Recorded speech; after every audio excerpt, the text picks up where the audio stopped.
মেট্রোর খবরের দিকে নজর রাখবো। ফের মেট্রো বিভ্রাট। বরানগর ও নোয়াপাড়ার মধ্যে লাইনে গাছ পড়ে বিঘ্নিত হয় পরিষেবা। দমদম থেকে শহীদ ক্ষুদিরাম পর্যন্ত স্বাভাবিক রয়েছে পরিষেবা। বর্তমানে ব্লু লাইনে পরিষেবা সম্পূর্ণ স্বাভাবিক। 30 মিনিটের জন্য অস্বাভাবিক হয় পরিষেবা, কারণ মেট্রো বিভ্রাট দেখা যায়।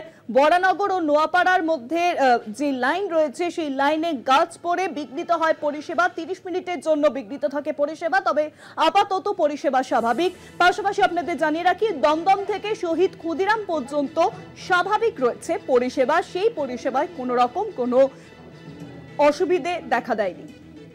বরানগর ও নোয়াপাড়ার মধ্যে লাইনে গাছ পড়ে বিঘ্নিত হয় পরিষেবা। দমদম থেকে শহীদ ক্ষুদিরাম পর্যন্ত স্বাভাবিক রয়েছে পরিষেবা, তবে আপাতত ব্লু লাইনের দুদিকেরই পরিষেবা সম্পূর্ণরূপে স্বাভাবিক।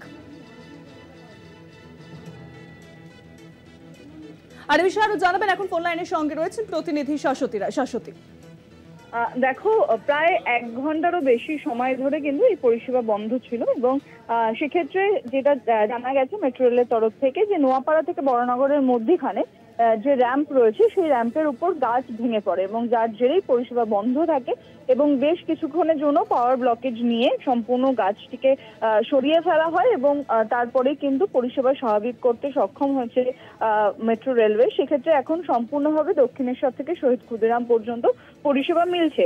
তবে বলাই যায় যে যাত্রী দুর্ভোগের অন্যতম একটি কারণ এই প্রথমবারের জন্য রেল লাইনের উপর গাছ পড়ে গিয়ে হয়েছে এবং আশেপাশের যে সমস্ত গাছগুলো রয়েছে সেগুলোকে পরবর্তীকালে কেটে ফেলারও পরিকল্পনা নেওয়া হচ্ছে, যাতে এই ধরনের সমস্যা না হয়।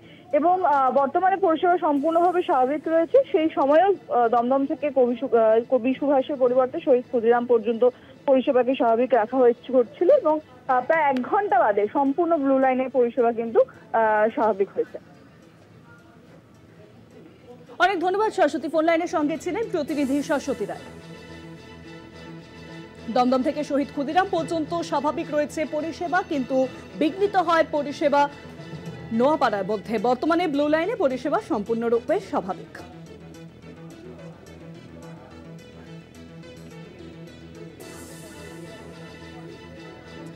মেট্রো বিভ্রাট দেখা দেয়, তবে আপাতত স্বাভাবিক রয়েছে পরিষেবা। বরানগর ও নোয়াপাড়ার মধ্যে লাইনে গাছ পড়ে বিঘ্নিত হয় পরিষেবা।